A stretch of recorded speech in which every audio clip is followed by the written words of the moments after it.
Hi friends नमस्कार जय Shri Ram special blog को आपण मानक स्वागत। आज तो कौन आपण माने समस्त निहाती बहुत भल भाव जानिथिबे होछि भगवान राम को जन्मदिन जे कि धर्म और सत्यर प्रतीक। आपण मान तो जानिथिबे भद्रक रामनवमी पे केते प्रसिद्ध तो लोक भिड़ भी सेमिति हेबे निहाती तो वीडियो तो ब्लॉग करे मो पे पॉसिबल नुह तो सेति पे दिन रे रामनवमी रे आयोजन केमि चलछि भाबिले छोटो ब्लॉग माध्यम रे आपण मानक मु देखै पाइ खास करी ब्लॉग पई आम बाहर जाइतलु भद्रक एंड मो सहित बुला बुली रे सहयोग करथिले मोर दुईटी बंधु माने परम मित्र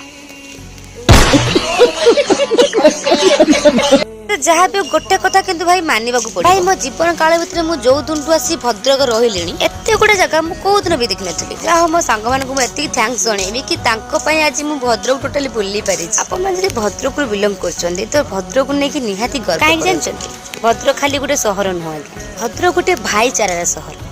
कहीं कि ना एते सबु धर्मर पर्व सेलिब्रेशन करा जाए ताहा पुनी बहुत धूमधाम रे मध्य एसबु काई हेई पारे जानिछन्ती एसबु हबार मुख्य कारण होची स्नेह श्रद्धा भल पाइबा एंड रेस्पेक्ट अवश्य केबे न केबे टिके न टिके दंगा हेई जाउची किंतु ता परे भी समस्तक प्रति भल पाइबा आ सम्मान बस से सम्मान आ भल पाइबा पई आज रामनवमी मते बहुत भल भाव सेलिब्रेशन करा कि आपण मन भाबुती ये भद्रक छुआ बोली भद्रक को टेकी की कहू इसलिए मु कहिबी कारण मो भद्रक सेते की ही भल तो कहूची आपण मन केबे हम भद्रक आसंतु भद्रक रे भाईचारा शहर को बहुत भल भाव देखि जानतु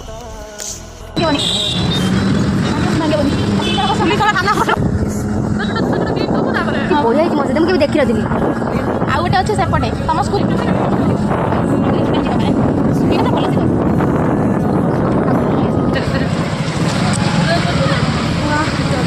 बस देखते ये हूँ नाइट व्यू केते सारा भिड़ जोटा कि खूब कम समय ब्रिज ऊपर रही कैप्चर करी